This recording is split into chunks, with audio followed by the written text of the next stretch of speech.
Engaging takeoffs.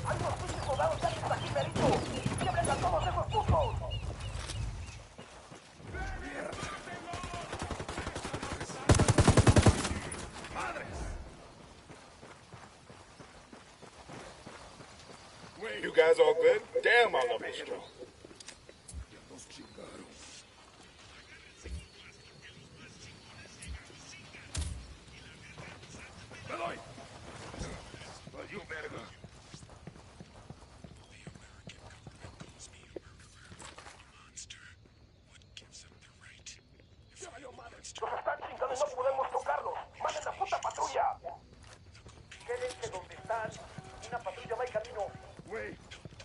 Looks like more Sicarios want to get some. You're gonna get made. Hang back. Fuck, engaging.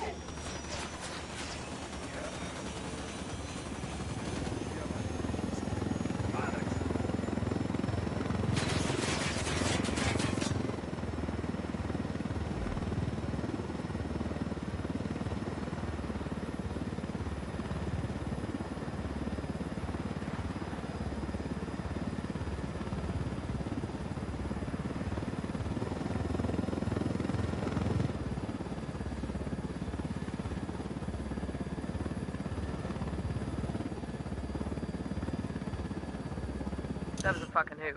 Nothing like swiping a helicopter to bring a day into focus.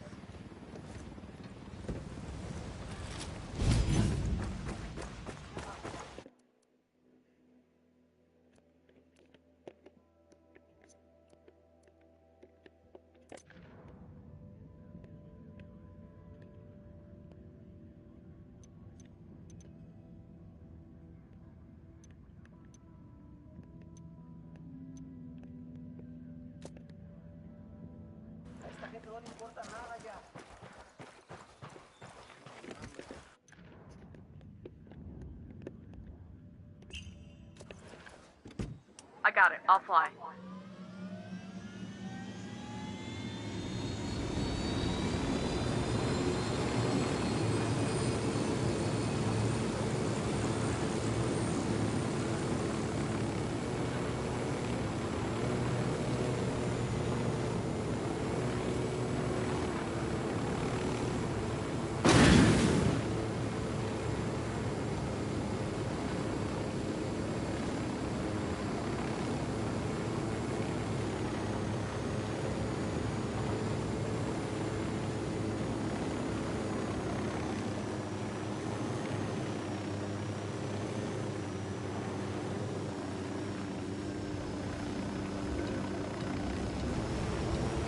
Ready?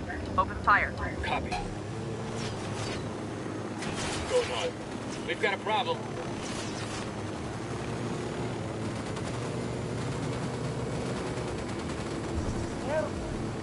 Oh, here we go. They've seen us.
Bowman, we're in Pucara.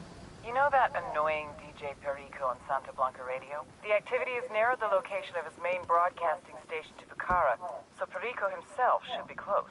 What do we want with him? We need you to use your unique charm to convince DJ Perico to broadcast a Pacatari speech.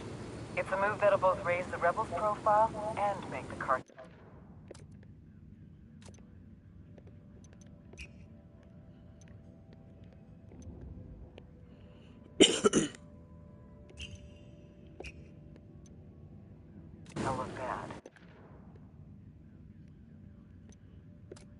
Persuade, change, and influence, huh?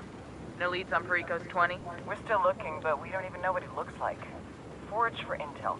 Find him, use him. I'll let you know if we can narrow down the location of the radio station.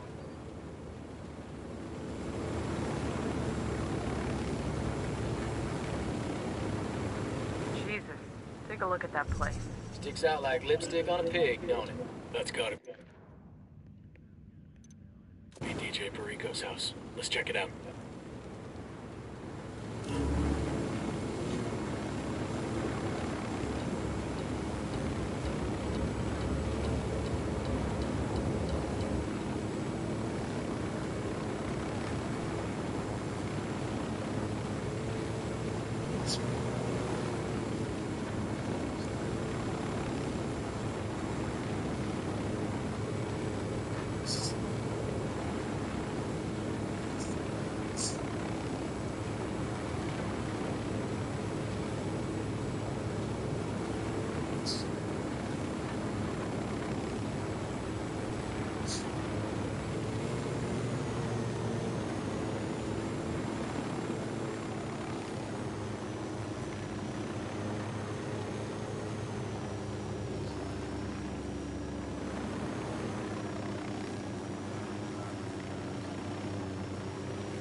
Province is part of the cartel's influence operation.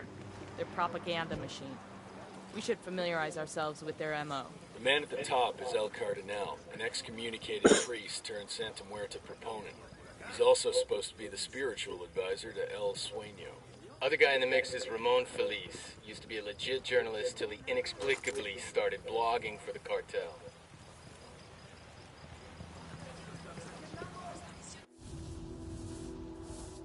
All priests like to hear themselves talk, don't they? But as the saying goes, talk is cheap. El Cardinal knew this was true. His people were barely surviving, and he wanted to do something. He had to help those in need. He didn't care where the support came from. But there were others who thought he was making deals with the devil. He was cast out. He lost his family, his friends. Lo perdió todo. When I found him, he was a broken man. I brought him into Santa Blanca to preach the truth of the new faith. For we are wed to death from the moment we are born, and we must come to love her more than we love our lives. Sacred and blessed death, the goddess of darkness can free you from sickness and evil. Do you offer your heart and soul over to her? He baptized me in the true faith. He is my counselor, my conscience. I do. The only person I truly trust with my soul.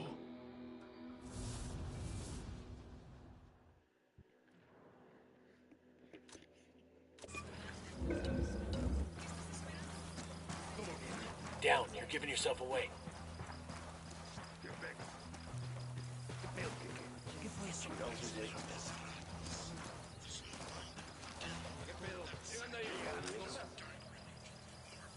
Frag out, get some. Poke the hornet's nest.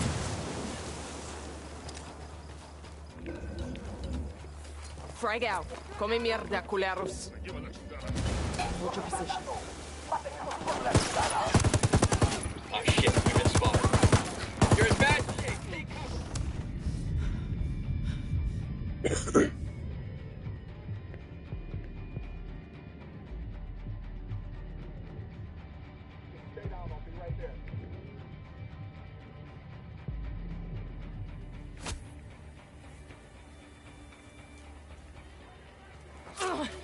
Fuck took you so long.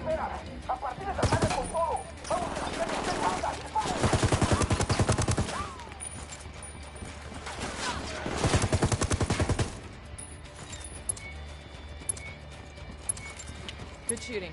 Let's clean up and move on. That kink in the cartel's comms will give the rebels a reason to grow some balls.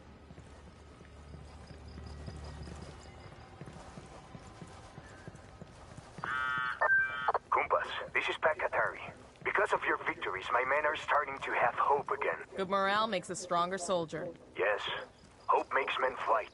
But our fight will need more than sentiment if we are to succeed. Don't worry, Pac.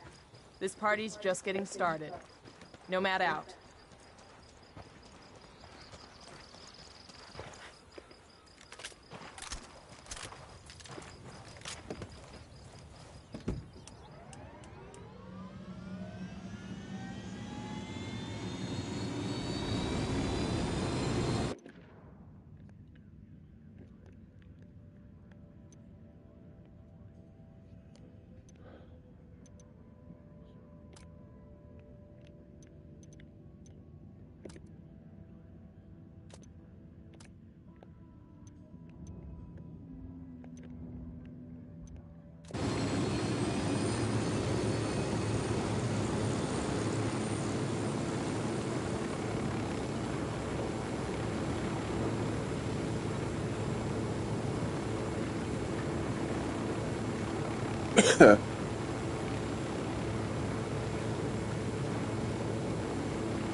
When there's a chance that people could hear me, the studio control itself. Is that a thing?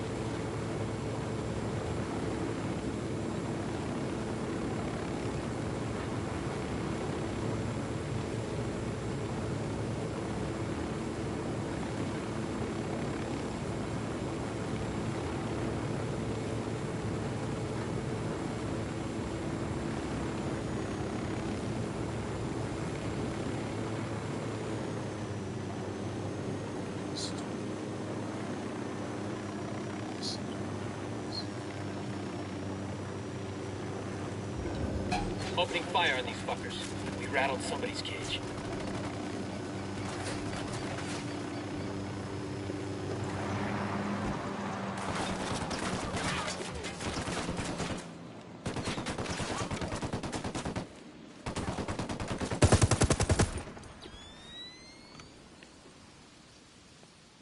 Clear over here.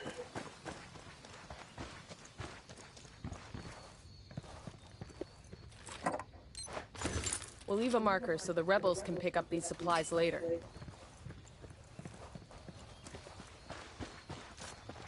It's a Santa Blanca commendation. Those Sicarios will be missing this. You'd think with all their money, the cartel would make a nicer medal.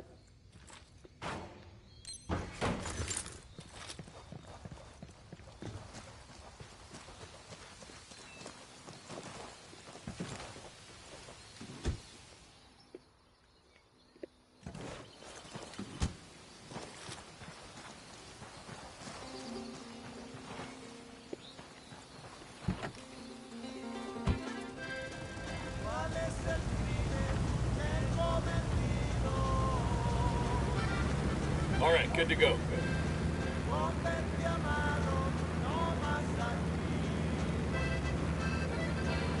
Shitball.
Fuck. We just lost the plane. Mission's aborted. Everybody fall back.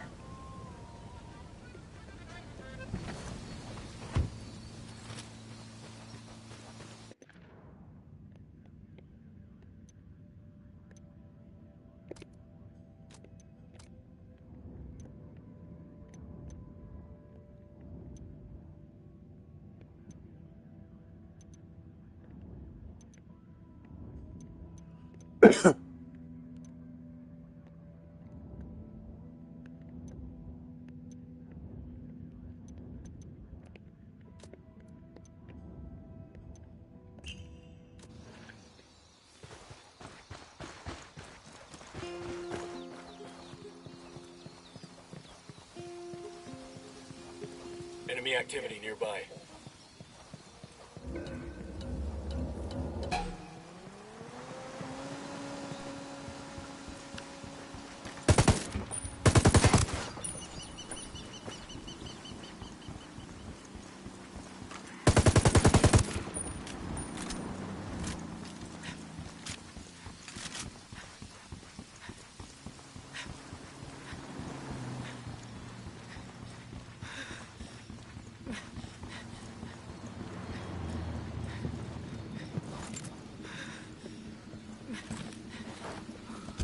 I'll drive.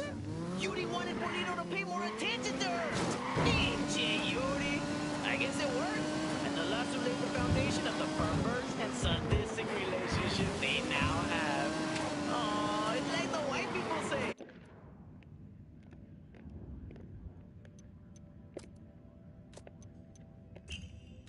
Ain't love grand? Fucking hell.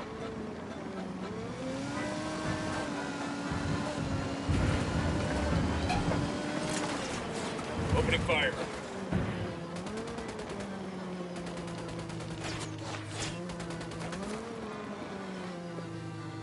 Gringos, hijos de su puta madre. Métanles la verga a todos esos putos. ¡Mátenlos! They've seen us.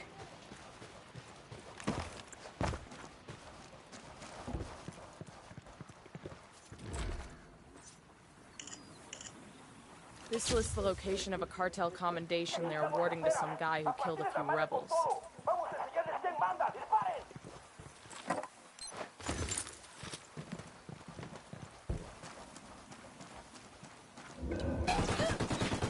Get down.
Santa Blanca Radio con DJ Perico.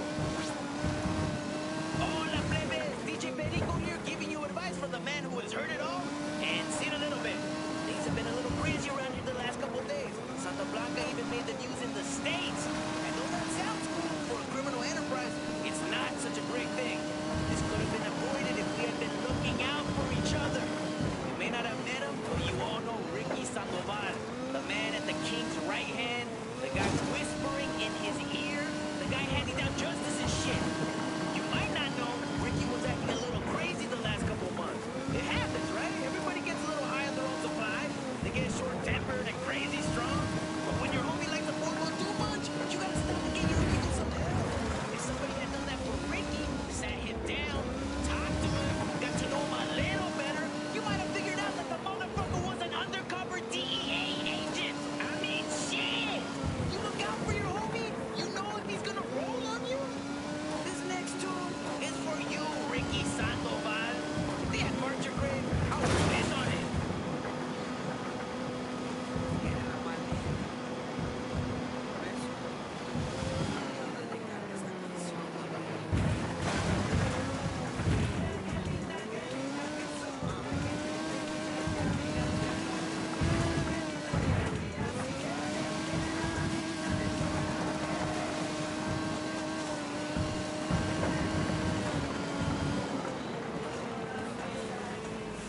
fire. Roger.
Shitballs.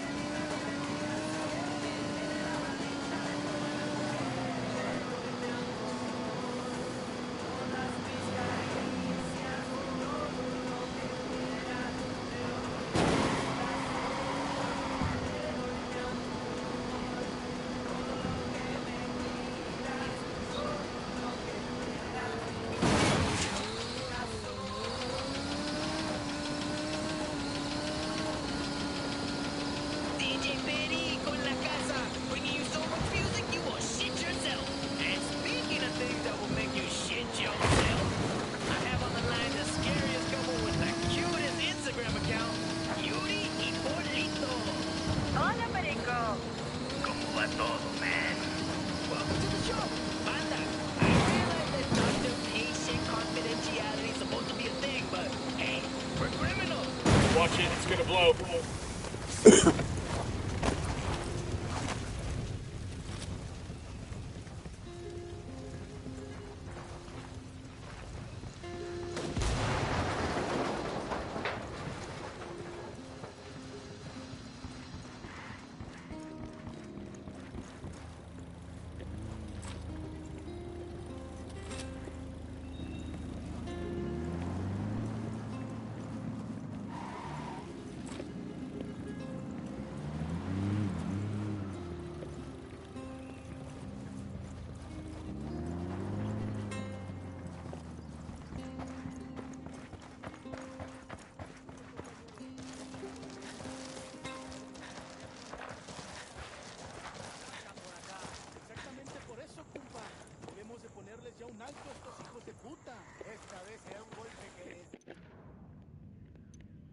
Go ahead, I'll meet you.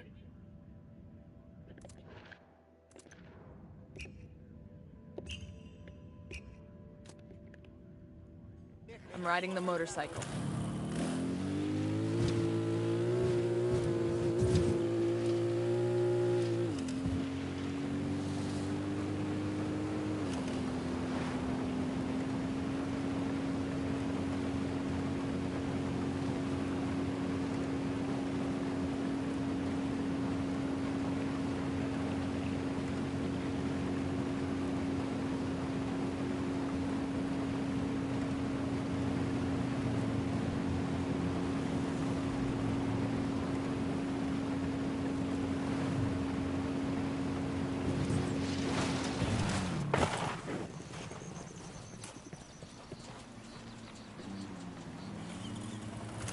Go on, I'll be right with you.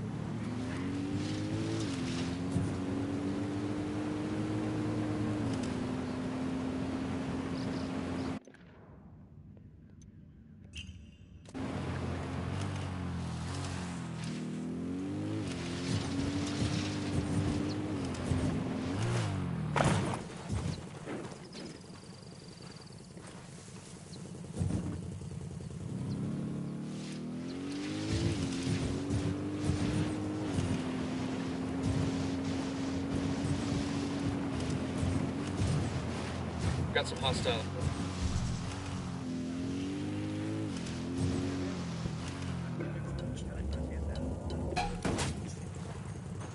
Sniper! I have a shot. Engaging. That LT's getting away.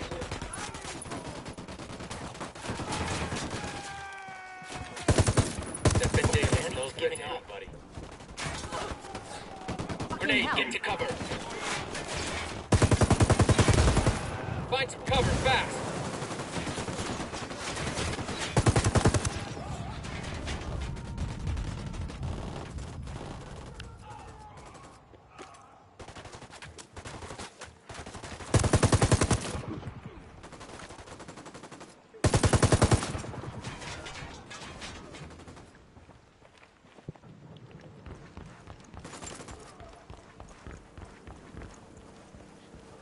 The rebels need supplies badly, and that chopper's got them.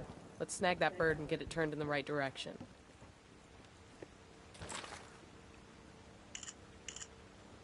I found a receipt for the construction of a sound booth. That has to be for Perico's radio station. Let's check out the address. Grenade! Grenade, get to Contact by the helipad.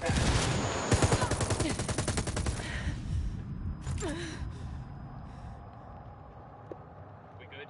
Shit got close for a second there. I'll fly.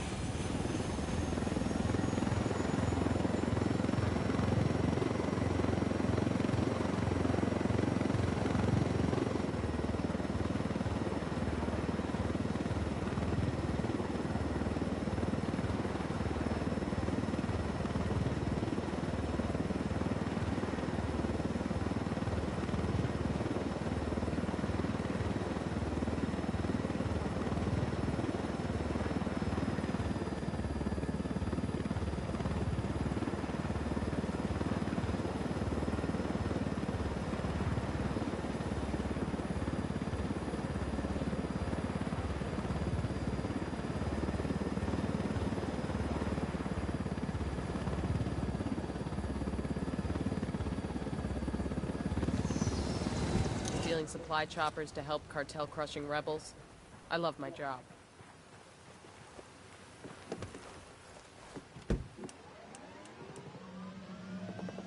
Hey man, try to take us off some sweet jumps, alright?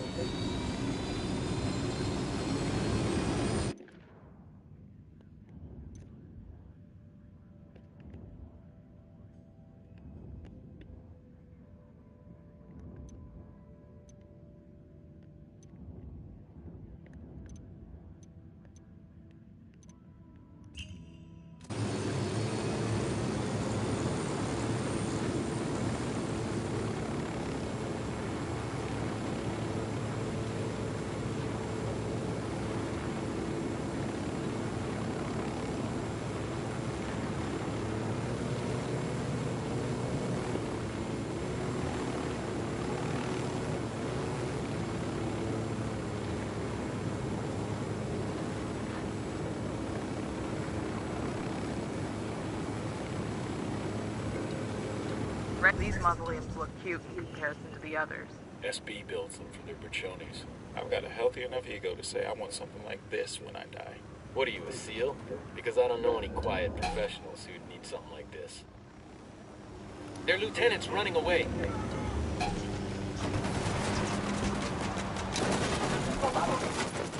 Oh, here we go. They see us. Pinche cabrón. Está bien, me rindo. Talk, motherfucker. I'll tell you what I know. Just don't hurt me. Gotta love the loose lips around here. Anyone up for chasing down a care package? De verdad, Perico. He loves you more than his puppy. He's even talking about joining Santa Blanca. He's only 10 years old. Fire. Right at But us. he's big Any already, ideas, boss? like his father was. Gracias, mamacita. Got it. It fills me with joy. Let me see if I can talk to El Sueño about it. He Clear. always has you. Nothing solid. But I found Perico's former bodyguard, Arturo Ruiz. He now works for the cartel at Pilca, some kind of mine. Seems like there's some bad blood between the two, so we might give up the DJ. Oh, dude. Como va?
It's gonna explode.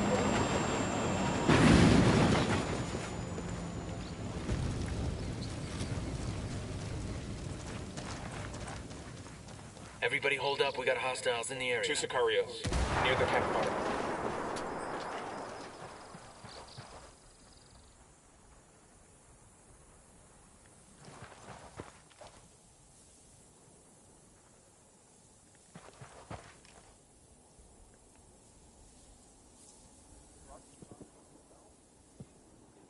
How to support the show, go to patreon.com/laststandmedia.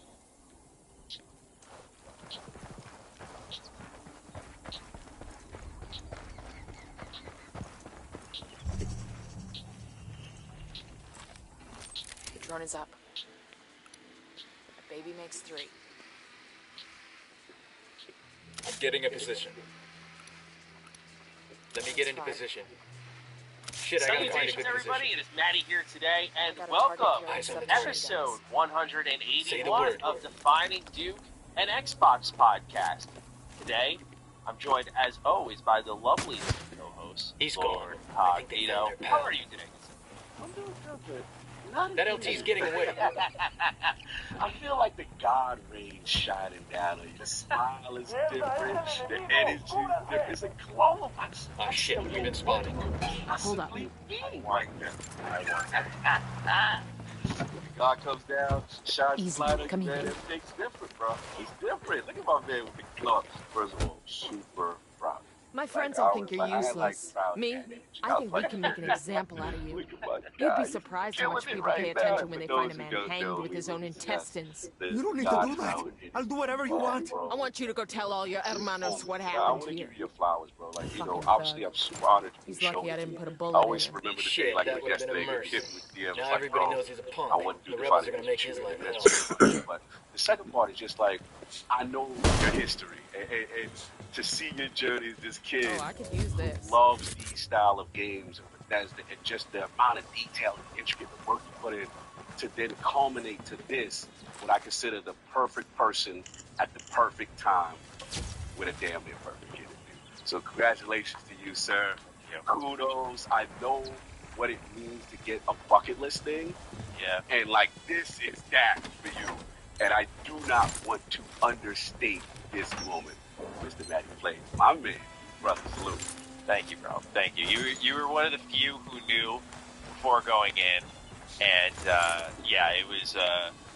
I got so much to talk about, so I apologize if a lot of this opening is just a lot about me, but I know we had dozens of write-ins, and I apologize I didn't use any when it came to the congratulations, because there were so many. And that, if there's anything I've been left really thinking about, I mean, it's a lot, but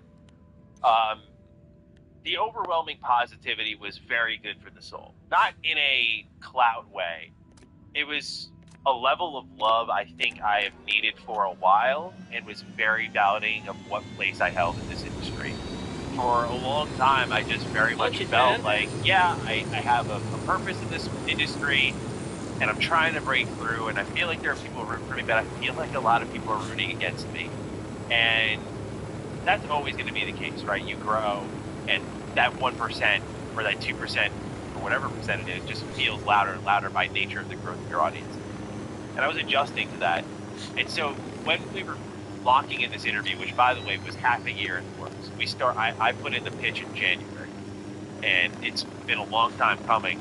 And obviously with all the news beats in between, I thought there were many times like you had that fork in the road moment of like, am I staying true to myself, or do I curb my opinions to see if I might get this off? And I was like, I'm just gonna do what I've always done. I've talked about my fork in the road moments throughout my whole career. I was like, I'm just gonna do what I've always done, to stay true to myself, and to see it culminate in that, and to see the celebration. I really anticipated there was going to be a little more blowback. I thought, when I learned I was going to be Todd's only interview, right? Originally it was me and I don't know who else, but it was someone else. We got hostiles in the area. When I learned 18 hours before the interview, get an email from my Bethesda rep, and they're like, hey, Maddie, the other interview just canceled. You're his only interview, no pressure.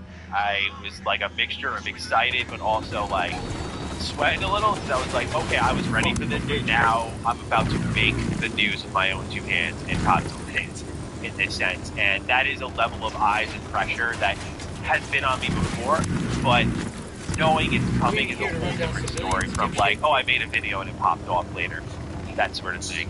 And I say all that because I thought when I learned I was going to be the only one getting the opportunity, I was like, there might be some bitterness coming out of this from people in the industry. Like, will press like this? Will they like that a YouTuber got an interview with one of the most prolific faces in gaming and broke all this news before them?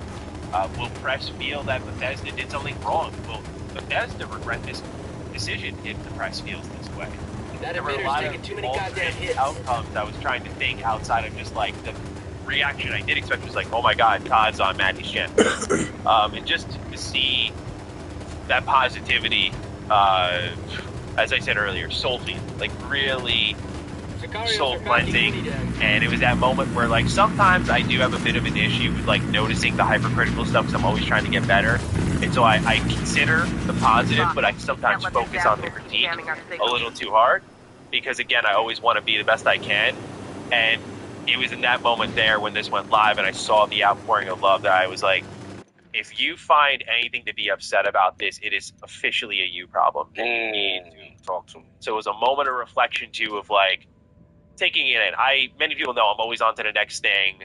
I'm always staying hungry, and I am still hungry. But this was a rare time in my career where once I got out of the interview with Todd, I hung up the headphones, I went upstairs, and I literally said to Laylee, I said, I don't know what to do right now. I was like, this was a moment of like, that dream just came true. I didn't know what the perception was going to be at anything at that point, but I was like, I don't know what to do. I was like, I always know what to do next. And this felt like a corner turn for me. And so thank you to everyone who had extremely kind words. I mean, it was really a happy tears moment for me. Just when I sat down on Father's Day, I got home hanging out with my family. I read the comments as best as I could, but I really sat down to soak it in that night. And I hadn't been on Twitter all day because I don't have it on my phone, so it wasn't until I got home I could access it. So I took time just to read the Instagram posts, the Twitter posts, the comments, and just really soak it in and to see not just the viewers that have followed me for years on that journey, but colleagues, peers, people I really deeply respect, people I didn't expect reaching out, sending love, emails. It was humbling in a level I just can't put into words. It was validating, and it felt like, this kid got his dream that came true, but also like he's not just a kid anymore.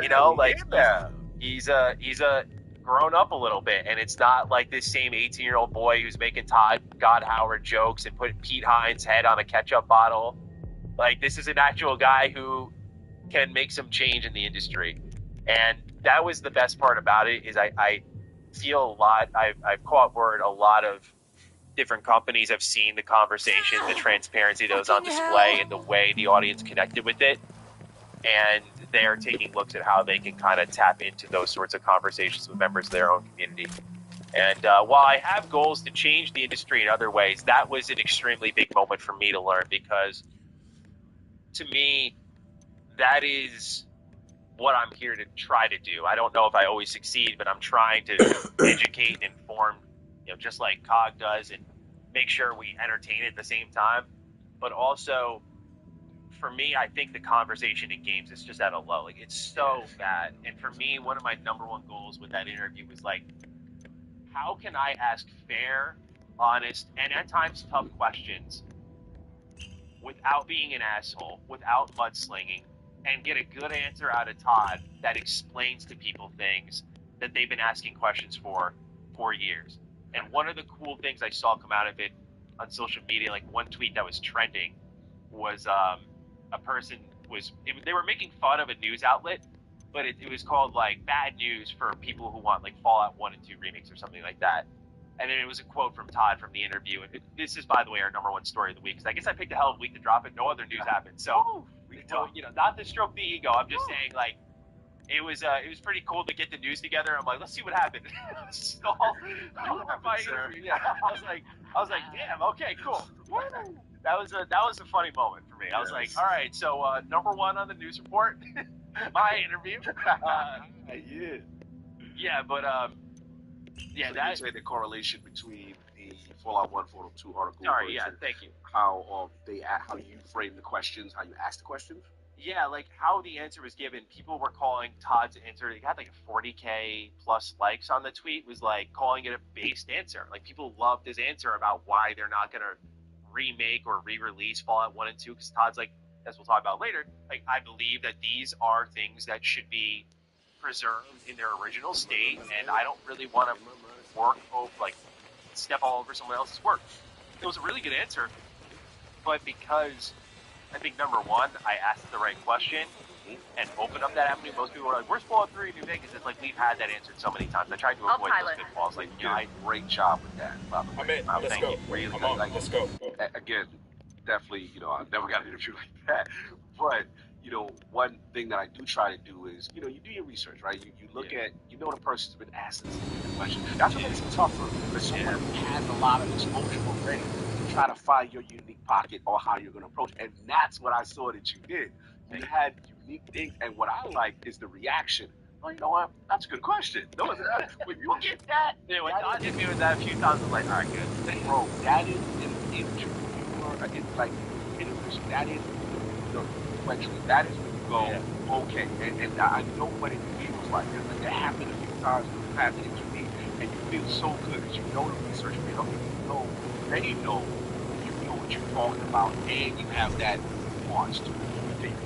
And it also makes it fun for them. Like, Todd's been interviewed a million times before, and I think, I'm not trying to dog other interviews, but I think you could feel a different energy on the show with me versus other ones in the past. He really had a lot of fun. Like, he was authentically excited about it, and I will just say this, is that he wanted to ask, he really didn't want to be, like, prepped at all for the interview. He was like, I just want to talk to Matt. Like, he was like, I want to have that conversation. He's like, when we set up the call, he's like, let's just have a talk. Let's just, we can have this format and everything, but let's just talk. And I was like, cool. Like, I had my struggles to write and everything, but he was comfortable and confident, and as he was with a guy who's media trained again. But, yeah, it was, seeing the response to those sorts of answers from Todd was good, because, again, what I really want to do beyond, make things for the industry that are like videos and games, is create better understanding between developers and the game players. And it doesn't mean that everyone's going to understand and love everything that's done in the industry, but I think the big problem is no one knows the hows and the whys of things. And I just feel that was a good conversation we had that got, especially in the last 20 minutes, like after that, we kind of cooled off on, the Elder Scrolls Starfield Fallout stuff, and got really into design philosophy and engines and feedback and criticism and humanization of the developer. And, I think that really connected with a lot of people. Those people are actually taking this it's not most people, some loud amounts. They're like snake oil salesman. Some people are like, you know, oh, this is the guy who's spending time in detail, et cetera, et cetera. And I think his feet can be held in a fire for that. I think he talked about that himself. Like, sure, definitely. But it was good for people to get clarity on a lot of things that have been, I think, mischaracterized surrounding Bethesda. I think that's why I learned they felt really good about the interview, because I think it let them write the record on some things that, you know, that's it's up to them how they answer it, but I think they saw it as a good opportunity to be like, oh, the feedback, like, I saw them getting dogged on, and in all honesty, my question sent Todd up kind of as a big number. He was like, no, like, we want that, we need that, like, please continue it. Comments, I was like, hey, man, all that, bro, like yeah, I caught that part. Yeah. So, you know, just on that front, just honored to be part of it. I hope it makes a change, and I aim to take that interview to other people, I'll just say, in the industry, and be like, come sit down, you can see I can do it, and let's see what we got. Like, I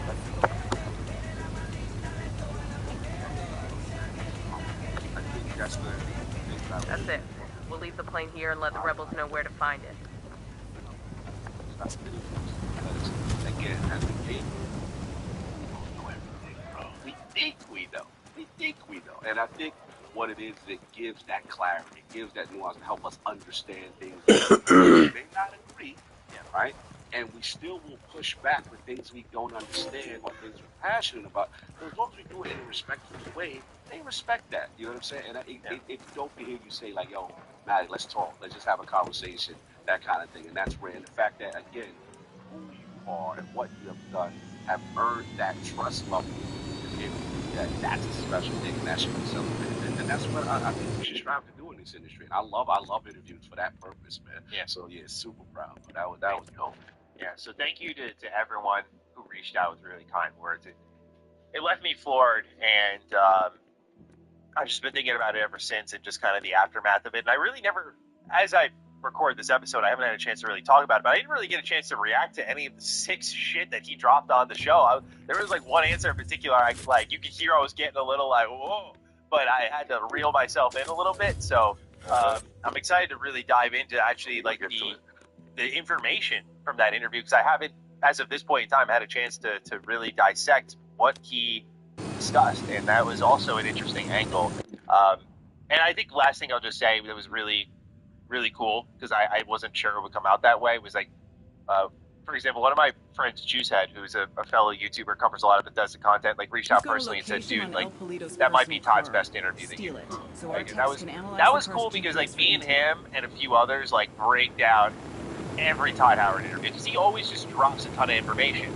And you know, that was really cool to see that some people felt that way. I saw that in the audience a lot, like this was like his best interview. So that was really cool, and I'll just say I hope we can do it again sometime. And you know, kudos to Todd. I think the other thing that people give me a lot of credit, and I appreciate that, but it takes a good dance partner in an interview. And Todd was more than willing to answer my questions from top to bottom. Yeah. Everything I had now and long term into the future. I asked him one ridiculous question about Starfield 2, which I felt it just had to be done, but he fielded them all and gave really fair, honest answers, and you know, I thought that was great. So, you know, kudos to him. You know, I appreciate everyone giving me credit, but you can only, I've said before, get away from these, so much out of them. Like, you don't know if they just told to say something, and you can corner them, and they might just give you a shitty answer in turn. You know, we talked about with the Cerebon interview with Bloomberg. It's like, when you're told just go out there and say this, doesn't matter what to say, just go out there and say this, you see how that plays out. So it takes a good dance partner to make a great interview. So appreciate Todd's willingness big time to just hop on and have that conversation. And, you know, thank you to, of course, Bethesda for giving the kid the chance. And, you know, really, I feel like I might have been legitimized before. Maybe it's up to debate, but really, like, yeah, kind of putting my footprint there and saying, like, all right, like, you know, we're out here to make a change. And so, outside, yeah, that would be outside. So, yeah, I apologize that I took so long to get through all of that, but just, you know, thank you to everyone. Really appreciate it. Super dope. All right, well, let's get into the rest of the show. As always, ladies and gentlemen, this is Defining Duke, an Xbox podcast. Each and every week we're available on patreon.com/laststandmedia here on Wednesdays, like I said. You can get early access. Otherwise, Thursdays. We record on Wednesdays. Otherwise, you can find us on free feeds on Sundays, youtube.com/laststandmedia. You can go ahead and check us out there for the video version. You can find us on all audio platforms. We would love to have you be part of what we're doing here. And so let's open up with a quick correction here. I got something wrong last week, and I appreciate the comments calling it out. I want to write the record here. That's on Black Ops 6's file size. I originally said this was like 300 plus gigabytes with everything included. This is actually wrong. That size included NW2, 3, Warzone, and all other content. The actual file size of Black Ops 6, as clarified by the Call of Duty Updates channel on Twitter, is yet to be announced and will be available closer to launch. I would still say anticipate a large file size, but maybe not 300 gigabytes. So I appreciate everyone writing in with that clarification. Fair enough. I didn't even realize myself. So it was easy to believe. I get it. I could have ran away with that one. With misinformation. Got no tangos on my radar. Let's move on to actual news now. Multiple games announced for Xbox at the June 2024 Nintendo Direct. We got Fantasian, Neo Dimension, coming winter 2024. Neo, Memories in Orbit, coming 2025. Dragon Quest III Remake has a release date now of November 14, 2024, so 5 months from now. You have Dragon Quest 1 and 2 remakes announced as well. They're coming in 2025. Metal Slug Attack Reloaded is out right now, so we got Shadow Drop. Ace Attorney Investigations Collection is coming to Xbox September 6, 2024. No, wait. Well, actually, a Danganronpa coded game was revealed at the Nintendo Direct. I don't know if you saw, but it's like an Academy defense game with the same Danganronpa art and sprites. Like, you know, the like characters that stand there in the school, and it's like the flat PNGs. Like, they even did that. It's like, oh, but it's a turn-based game, Cog. All right, so what was the name of that, John? It's got a funny-ass name. Hold on. The Last Defense Academy or something like that. The 100 line, Last Defense Academy, a new adventure from the creators of Danganronpa and Zero Escape. 15 students are tasked with defending a school from grotesque monsters for 100 days. Can they make it to the end, and will they survive long enough to uncover the truth? And which was the end? Okay, I was just getting close to it. Okay, I got it now. And like the art and the pictures and the everybody hold up. We got hostiles in the area. So friggin' good. So it looks so good. It looks good, though. Yeah, it definitely looks good. And they got choice and consequence here. It's got the tactics combat. They got the side-scrolling exploration, very similar to Danganronpa 2. I'm sorry, I'm taking us off track. This game is good. It's so good. I can't wait. That's coming out top of 2025. I'm good. I can't front. However, there are also games announced that are not coming to Xbox. Fairy Tail 2, Armagia, I believe that's how you say it, a farming RPG. Romancing Saga 2 Remake. And I think the most important one, which we do have a write-in on, Marvel vs. Capcom Fighting Collection. Jay Reed writes in, greetings, Dukes. So this weekend I had some buddies over, pulled out my 360, hooked up my new classic, Let me get a good and sideline. we got a few rounds of MVC2 and X-Men vs. Street Fighter in. So can you imagine my joy when I saw the collection get announced, only for it to immediately sour as the games don't have an Xbox release? What gives? Surely porting these older games isn't that hard, and Xbox is committed to legacy games. It feels very strange for this collection to skip the console. Any insights would be greatly appreciated. Have a finally wondering if the end is approaching kind of day. Thank you for writing in, Jay Reed. Yeah, this one sucks. Yeah, you know, obviously, huge FGC guy. You know, Marvel vs. Capcom. And I want to shout out other things in the collection. It's actually the Punisher side-scrolling, almost kind of like beat 'em up in a Ninja Turtle style kind of style. Look, these are games that finally have kind of like broken free from prison, so to speak, the fighting game community, and have their own collection. Then like the classic music. That's tracks, one tango down. You know, for those who play, the title screen, I want to take the all right. Like they did all the call outs in days for people who love the franchise, and for this to me really, really hurts. Now shout out to Windows Central. Looks like they ran an article talking about. Okay, so you want to leave that in? Oh, okay. Go ahead. And yeah, pretty much saying that it's Capcom's MT framework engine is to blame for the recent omissions, and they have right now Capcom has no pipeline for porting older MT framework titles to Xbox Modern's era system, which makes it more expensive to deliver the same titles than it would be porting them over to PlayStation 4, Switch, or PC, and maybe Microsoft will lend a hand in it. So I did some digging. Because I was I was a little upset. What's going on? Just like, what's going on here. So the vibe I got is, yes, there is some truth to that.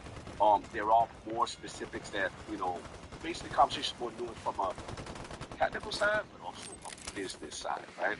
Now, again, that didn't satiate my answer for everything. Roger. But one would hope they get involved with this because the cops are upset. This is a violation, right?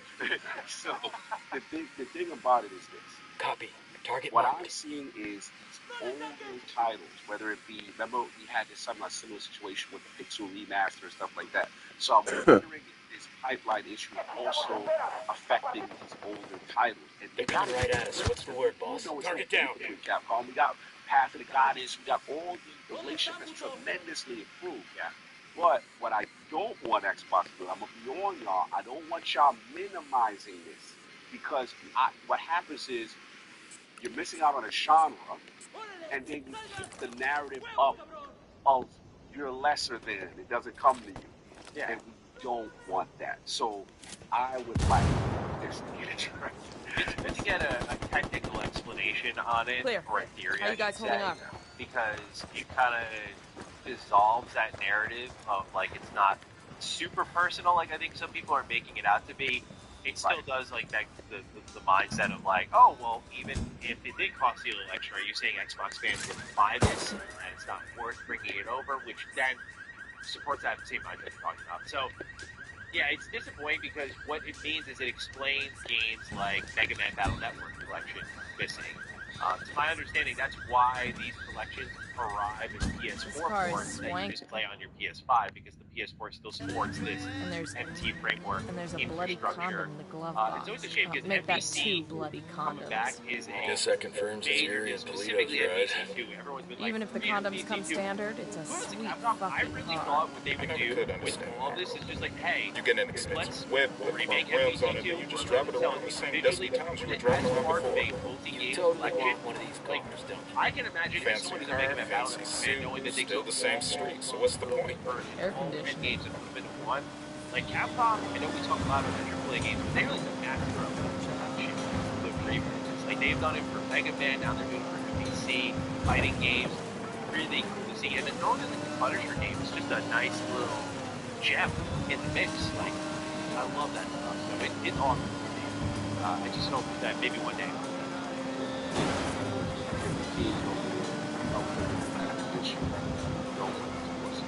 This is what telling me fighting do that. Stakeholders stay out of it. Then again, the technical it's an optics thing, right? Like, it's optics. You're willing to that. Oh, see, this is the patch. You gotta fix that. All right. Any now games set on the this Bowman list, in the though, on activity. positive side We'll that check are the car's going to GPS Xbox for that stick out to locations you, where sir? Yuri and Polito may be hiding out. What is it?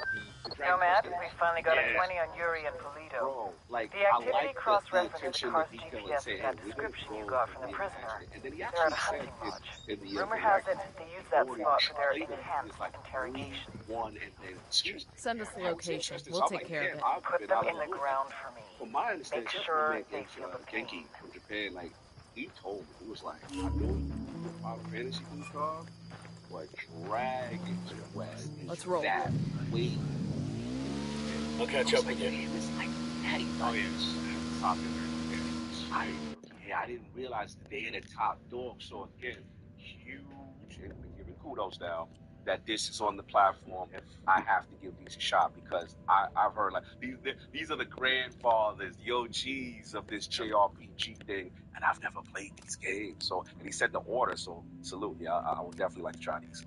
I'm excited too because as a massive JRPG fan, I have next to zero Dragon Quest experience. Not outside of Dragon Quest Builders 2, which I don't think that really counts, but like that game's fucking awesome. I love the Dragon Quest universe because of the Akira Toriyama art style. So I want to try 11. Brad was telling me 11 was really good. I think Gene was also saying I would like it a lot. So I want to give that a rip. But yeah, man, I'm excited to get some Dragon Quest under my belt, and I hope they do a collection of sorts, kind of like they did a pixel remaster collection of the old Final Fantasy games. I'm taking the Dragon bike. Quest ones. And the thing I want to shout out is I can see games that I like. Go ahead with that. I was made this a small one too now. And what I remember about those, you have the party system. What I love about those games is you see all 4 characters walking on a line and up and down. I don't know why it's so stupid, but I love that when you see all the party members together. You must love Octopath. Octopath has that. Yeah, like I love that. Yeah, it's old school JRPG vibe. And the fact that they mind not. Damn, that was close. Perspective to give me a different angle. I'm like, all right, this is the perfect time for me to try it tonight. So yeah, and I'm actually going to be utilizing my ally a lot. We're doing a lot of JRPG. I'm thinking to talk about. Nice. Yeah, that's why I said this would be my way to be able to get these games done on the go as cold and perfect portable games. I'm going to JRPG. I'm playing more. Yo, Cartel got same. There, in the checkpoint. For me, one of the best surprises, outside of the Danganronpa game I was talking about, the last line, that was like my favorite game. Sure, I mean, it's such a batty cut, like, of course, but like, if we're talking, oh my god, type announcement, Fantasia Neo Dimension, that is an oh my god moment. This is, many people have heard me talk about Blue Dragon, in particular, Lost Odyssey. This is from that developer, Mistwalker, who originally was making these Xbox 360 exclusive JRPGs. They went on to go make games for mobile, and one of the games they made was for the Apple Arcade. It was Fantasia. Now, Fantasia got amazing reviews, but many people didn't try it out, myself included, because I don't want to play games on the Apple Arcade. Like, I'm not interested in that. So what's really interesting about all this too is that Square Enix teamed up with Sakaguchi, the creator of Final Fantasy, to help him get this game off of Apple Arcade and onto consoles. And I'm so thrilled to see it's making it to Xbox. And this is like a deeper cut. Like, I really thought when I started to see the rumors picking up, like Fantasia might be coming around, I was like, okay, like, you know, I don't know if this is something that's going to make its way to Xbox because like the partnership's still new. How long has this been in the works for? But to see it's making its way, and it's this winter, I am so excited. I can't tell you all enough how phenomenal I think Lost Odyssey is. I played less Blue Dragon, I thought that was great. Fantasia is apparently a piece of home. You're really the level you explore, and the apps you fight in are like, you know, almost like they're like, not bottom. Forget the story, I'll get it real quick, but like the way you explore is really unique. I don't know if you saw in the gameplay, but you'll create a line where your attack will building up to fire. Big line. That line is let me with a single spell. Like, it's got a really different flair to it. I just love how, of course, in Final Fantasy under his belt, you gotta love how Sakaguchi thinks about JRPGs. And this is another one of those games where I am fucking so hell. pumped. I saw it get announced. I'm like, no freaking way! Like, they're actually going to do it because I've been waiting. Let's go. For years. There were times I thought about like, shit, they just know me. It would have been like a, you know, I would have surrendered to my emotions. Like, oh, let me get that in 2 hours. I'm like, you know, this man, I gotta text people. I gotta have this available for emergency. DJ Perico, play that music that makes the car shake like you're a teenager with no place else to get Engaging hostiles. Check it out. The reviews are technically already out there. I don't know. Yeah. Well, there's very private housing partnership.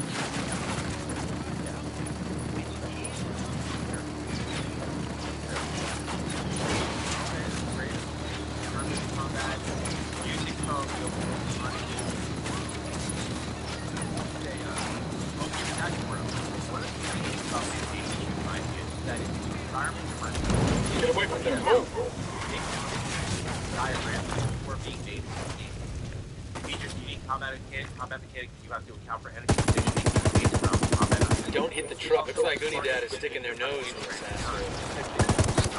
Check that shit. Civilian down. Mitigating interruptions in exploration. We're clear. You want to check the truck for anything worth taking? Still call themselves soldiers. Fuck how that. red encounters can work. You can actually stash encounters in Blue Dragon. Stash that again a little bit. Heads up. I think you get bonuses by the amount of that. Just very excited for it. I hope it delivers to my personal expectations. Very, very excited for it. I gotta say, I'll be honest. Wildlands is nice. You got my attention. Oh shit, you've been spotted.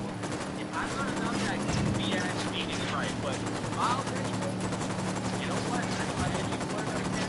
Yeah, at the day, I love what I saw in this book. I was also thinking that this is the sequel that was canceled and I love that. That's I think that's really so. The lieutenant's trying to escape. I thought I crossed that should be moving. It's like a steady increase. No, take cover. Slow. Grenade. Hey, Mario Luigi, pretty cool. Like they just, dude, for the last year, this is just the shit they had done is unbelievable. I'm proud of it. Like I said, I know Chapel said down and down of this Nintendo, so I'm actually the biggest Nintendo supporter. Man down. I appreciate them. Everyone laughing at me. I don't know. I'm like, bro, this is shit. We got a sniper. See them commit something. First party lineup, the third party. They have absolutely dominated. Food They truck really secure. dominated the generation. Let's call in the location to the rebels. Like they can sense it. They really do. So yeah, salute to them, and I'm looking forward to Switch 2 as well. So yeah, super dope show. All right. Next up, Cog, we have some interesting news on Sea of Thieves. It was the best-selling game on PlayStation in both the United States and Europe in May of 2024. Thoughts on this, sir? This is pretty incredible. Yeah, that's tremendous. That's tremendous. I mean, they have to be looking at those metrics. One would think they like those metrics. Now, you know why Phil was sitting there last week when we covered the IGN Live interview, being like, oh, by the way, we're also going to be bringing stuff to other platforms. Interesting inspiration.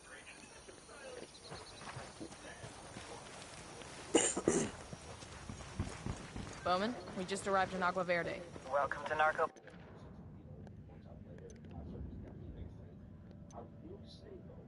Paradise. Agua Verde used to be a national park, but Santa Blanca turned it into a place to wine and dine VIPs. Run by this narco junior called Carzita. He brings politicians, judges, and CEOs there for relaxation and cartel-sponsored debauchery. What's the play? We need to know who Sueño's making deals with. Carzita must have a guest list somewhere. You get him, you get the names. Understood.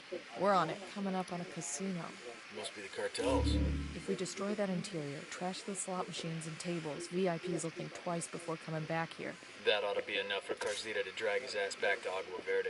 God, it looks nice. It'd be a shame to fuck it up. We got some intel from Bowman on our boy Carzita. If it allows Find a good them position. to be sustainable, that is all I care about. Copy that. Move to that. Target marked. And I'm still getting what I want, and last they saw that showcase, and obviously we're getting past. Lost visual on the target. They've got to be. I know Rare's happy. Let's just say that. So it's it. Target. Yeah, I'm just, I'm very impressed by the fact that this is doing as well as it is. I thought it would do well, but number one in two regions of the world. That platform with the games that they have, that so you know what? I got it. What it goes to show you, Twitter is not real life, right? People would have you believe no one's interested in Xbox games, right? People would have you believe they don't have quality. Oh, this definitely jumps into the face of that. So it goes to show you, if there's quality stuff, they will buy. So yeah, as Phil said, expect some more stuff to come at some point. Yeah. We will see. All right, well, with that in mind, we move on to Tom Warren's notepad, where he posted a couple of interesting rumors surrounding release dates for Xbox, and really interested in your brain on both sides, because some might be doing some expectations about it. Xbox release on May 15th, and start to be high for people. I've got the bike.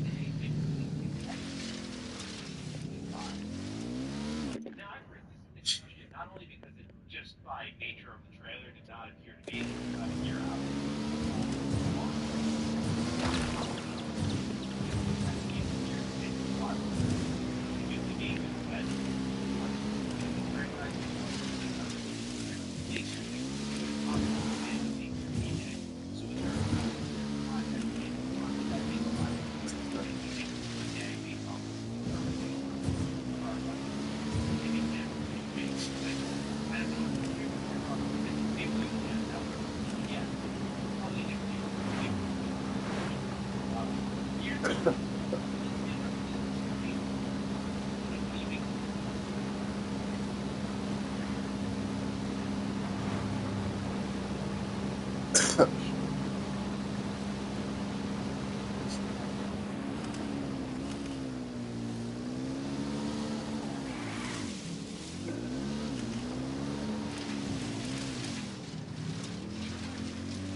Engaging. ¿Qué está pasando?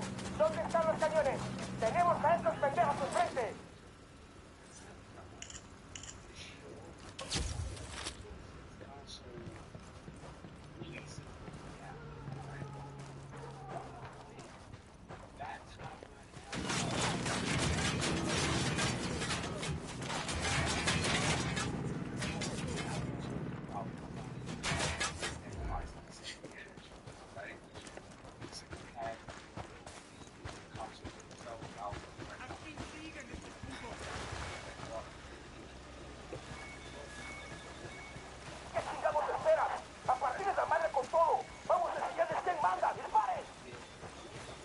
Shit, they're headed this way. What should we do?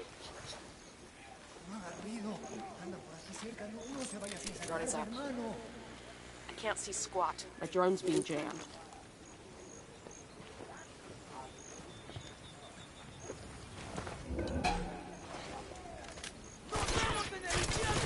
Get the fuck down!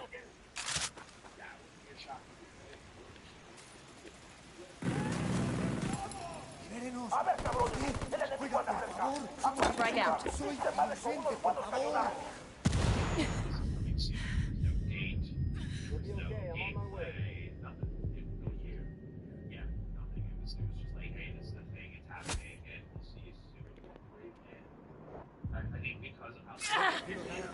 Thanks.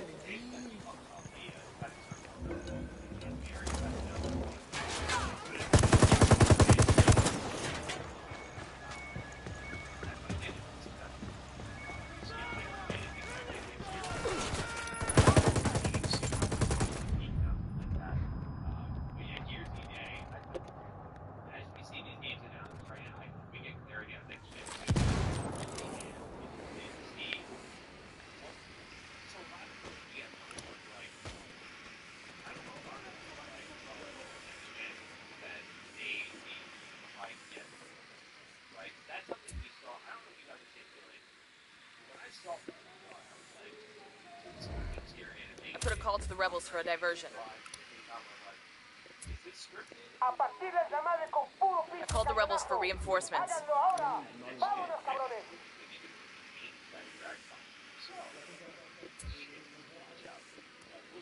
Get ready. Fire.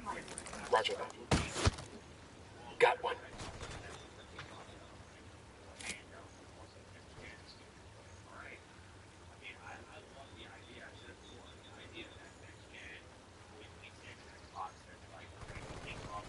We got a fucking man down.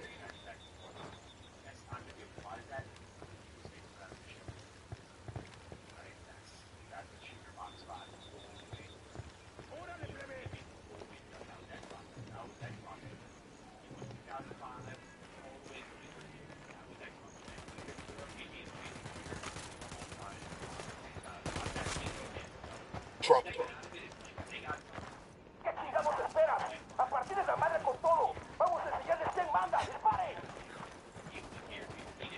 Frag out.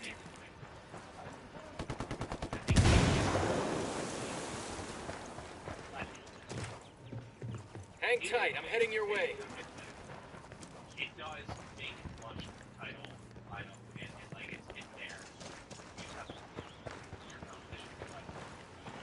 God damn.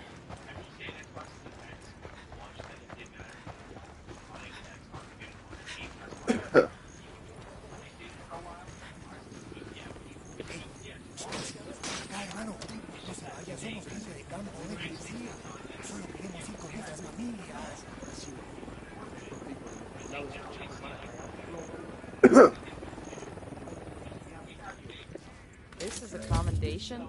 Looks like it came from a box of cereal of the Air Force or something.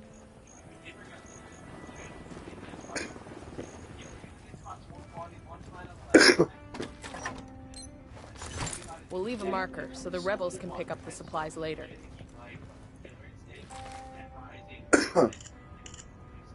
Got a reference here to a large cartel prison at a village called Rosario. They kept a lot of rebel sympathizers there. Even the sloppiest prisons keep records. Yeah, the warden's office might have intel on some of the people who have disappeared. Let's check it out.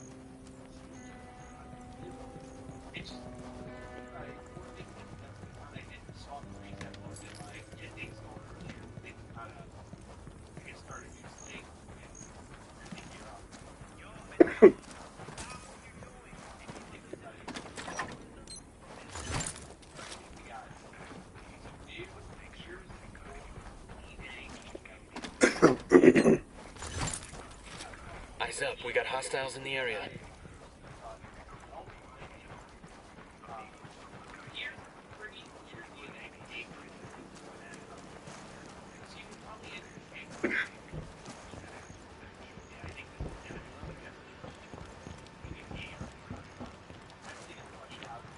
All clear, all clear.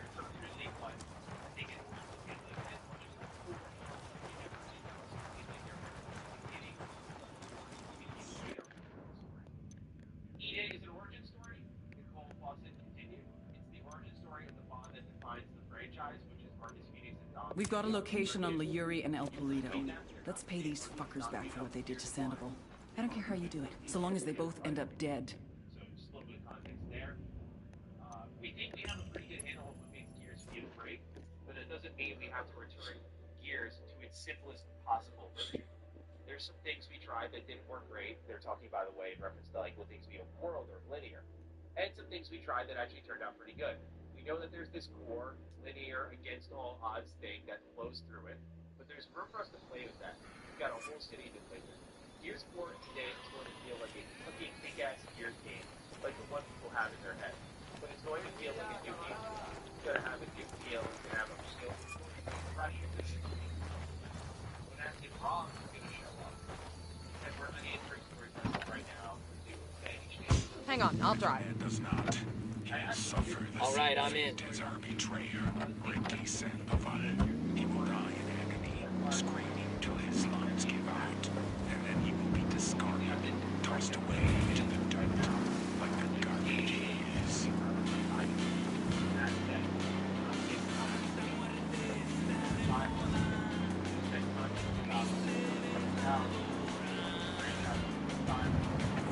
Telling this story, and hopefully fans will love this story too. And yeah, I think it's because they want to turn this into a fucking trilogy again. 3 years, 5 behind.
Advance on the lodge. Stay alert.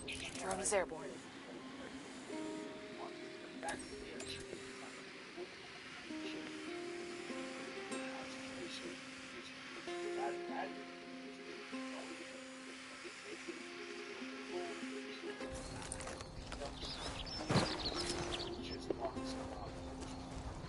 We got Tango. Stage her close.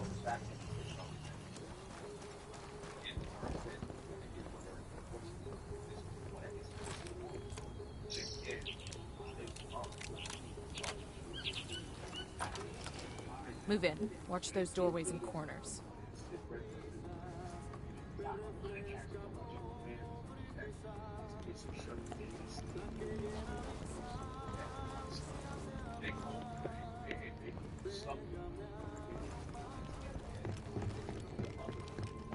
must be where Sandoval cashed in. Bowman said they kept him alive for 47 hours. Tough son of a bitch held out for a long time. I feel like he was waiting for us to come get him. We're real fucking late. Time to make it right. Mamacita, I was nobody. Nothing. I could not have even imagined a life so deep, a love so full as the love I have with you. God, I feel the same. I was half a person before I met you. I was afraid of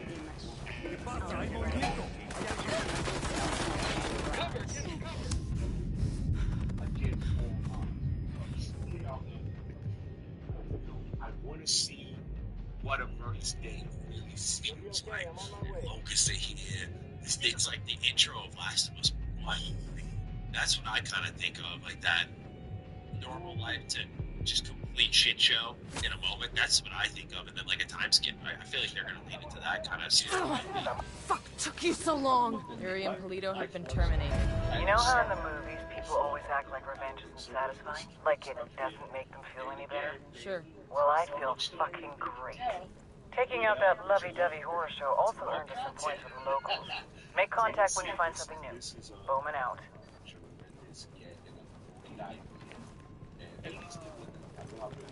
Very messy and very disrespectful. I understand. But in their defense, at least they did say, yo, we are not going to retreat. We will.